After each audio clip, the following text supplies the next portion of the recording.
घर घर भक्ति की शक्ति चैनल में आपका स्वागत है। होली भारत के सबसे पुराने पर्वों में से एक है। यह कितना पुराना है इसके विषय में ठीक जानकारी नहीं है, लेकिन इसके विषय में इतिहास, पुराण व साहित्य में अनेक कथाएं मिलती हैं।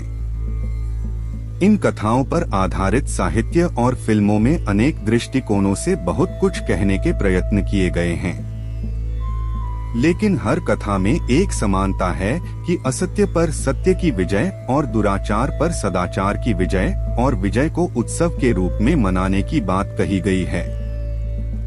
आइए जानते हैं होली से जुड़ी शिव जी और पार्वती माता जी की कहानी। शिव और पार्वती से संबंधित एक कथा के अनुसार हिमालय पुत्री पार्वती चाहती थी कि उनका विवाह भगवान शिव से हो जाए, पर शिवजी अपनी तपस्या में लीन थे। कामदेव पार्वती की सहायता करने के लिए आए। उन्होंने पुष्प बाण चलाया और भगवान शिव की तपस्या भंग हो गई। शिवजी को बड़ा क्रोध आया और उन्होंने अपनी तीसरी आंख खोल दी। उनके क्रोध की ज्वाला में कामदेव का शरीर भस्म हो गया। फिर शिवजी ने पार्वती को देखा। पार्वती की आराधना सफल हुई और शिवजी ने उन्हें अपनी पत्नी के रूप में स्वीकार कर लिया। इस कथा के आधार पर होली की आग में वासनात्मक आकर्षण को प्रतीकात्मक रूप से जलाकर सच्चे प्रेम की विजय का उत्सव मनाया जाता है। एक अन्य कथा के अनुसार कामदेव के भस्म हो जाने पर उनकी पत्नी रति ने विलाप किया और शंकर भगवान से कामदेव को जीवित करने की गुहार की। ईश्वर प्रसन्न हुए और उन्होंने कामदेव को पुनर्जीवित कर दिया। यह दिन होली का दिन होता है। आज भी रति के विलाप को लोक संगीत के रूप में गाया जाता है और चंदन की लकड़ी का अग्निदान किया जाता है ताकि कामदेव को भस्म होने में पीड़ा ना हो। साथ ही बाद में कामदेव के जीवित होने की खुशी में रंगों का त्योहार मनाया जाता है। आइए अब जानते हैं होली से जुड़ी राधा कृष्ण की कहानी। होली का त्योहार राधा और कृष्ण की पावन प्रेम कहानी से भी जुड़ा हुआ है। वसंत के सुंदर मौसम में एक दूसरे पर रंग डालना उनकी लीला का एक अंग माना गया है। मथुरा और वृंदावन की होली राधा और कृष्ण के इसी रंग में डूबी हुई होती है। बरसाने और नंदगांव की लठमार होली तो प्रसिद्ध है ही देश विदेश में। इसके अलावा श्री कृष्ण के अन्य स्थलों पर भी होली की परंपरा चलती आई है। यह भी माना गया है कि भक्ति में डूबे जिज्ञासुओं का रंग बाह्य रंगों से नहीं खेला जाता। रंग खेला जाता है भगवान नाम का। रंग खेला जाता है सद्भावना बढ़ाने के लिए। रंग होता है प्रेम का।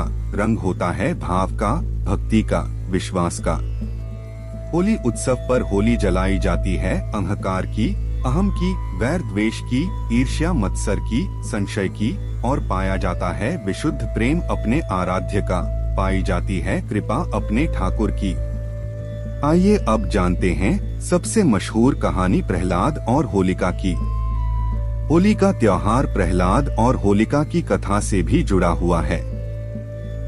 विष्णु पुराण की एक कथा के अनुसार प्रहलाद के पिता असुरराज हिरण्यकश्यप ने तपस्या करके देवताओं से यह वरदान प्राप्त कर लिया कि वह न तो पृथ्वी पर मरेगा, न आकाश में, न दिन में मरेगा, न रात में, न घर में मरेगा, न बाहर, न अस्त्र से मरेगा, न शस्त्र से, न मानव से मरेगा, न पशु से।